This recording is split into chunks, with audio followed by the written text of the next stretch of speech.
ಆನಂದ್ ಹಾಗೆ ಅಭಿಷೇಕ್ ನಿಮ್ಮೆಲ್ಲ ಮಾಹಿತಿಗಾಗಿ ಕೋರ್ಟ್ ಆದೇಶವನ್ನ ಕೂಡ ನಾವು ಪಾಲನೆ ಮಾಡಬೇಕು, ನಮ್ಮ ರೈತರ ಹಿತವನ್ನು ಕೂಡ ಕಾಪಾಡಬೇಕು ಅಂತೇಳಿ ಬೆಂಗಳೂರಲ್ಲಿ ಸಿಎಂ ಡಿಕೆ ಶಿವಕುಮಾರ್ ಅವರು ಆಗ್ಲೇ ಹೇಳಿಕೆಯನ್ನ ಕೊಟ್ಟಿದ್ರು.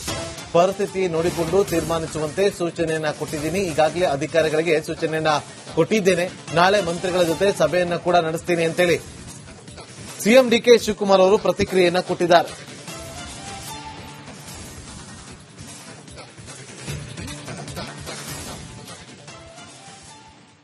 ಇದು ನಮ್ಮ ಇನ್ಫ್ಲೋ ಏನಿದೆ ಕೂಡ ನಾನು ಗಮನಿಸ್ತಾ ಇದ್ದೀನಿ. ನಾನು ನಮ್ಮ ಪರಿಸ್ಥಿತಿ ನೋಡಿಕೊಂಡು ನಮ್ಮ ರೈತರು ಕೂಡ ಕಾಪಾಡಬೇಕಾದ್ದು ನನ್ನ ಕರ್ತವ್ಯ ಇದೆ. ನಮ್ಮ ರೈತರನ್ನು ಕಾಪಾಡಬೇಕು, ಕೋರ್ಟ್ ಆದೇಶ ಕೂಡ ಪಾಲನೆ ಮಾಡಬೇಕು.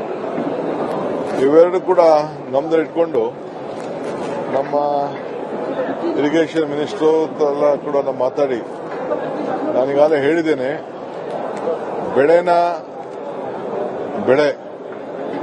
ಯಾರು ಕೂಡ ನಮ್ಮ ಲೋಕಲ್ ಮೀಟಿಂಗ್ ಮಾಡಿ ರೈತರ ಹತ್ರ ಚರ್ಚೆ ಮಾಡಿ ಕೊನೆಗೆ ಬೆಳೆ ಕೂಡ ನಾಳೆ ಬೆಳಗ್ಗೆ ತೊಂದರೆ ಆಗಬಾರ್ದು.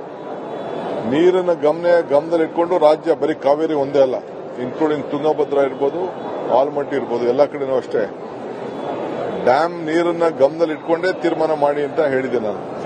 ಇದು ನಮ್ಮ ಇನ್ಫ್ಲೋ ಏನಿದೆ ಕೂಡ ನಾನು ಗಮನಿಸ್ತಾ ಇದ್ದೀನಿ.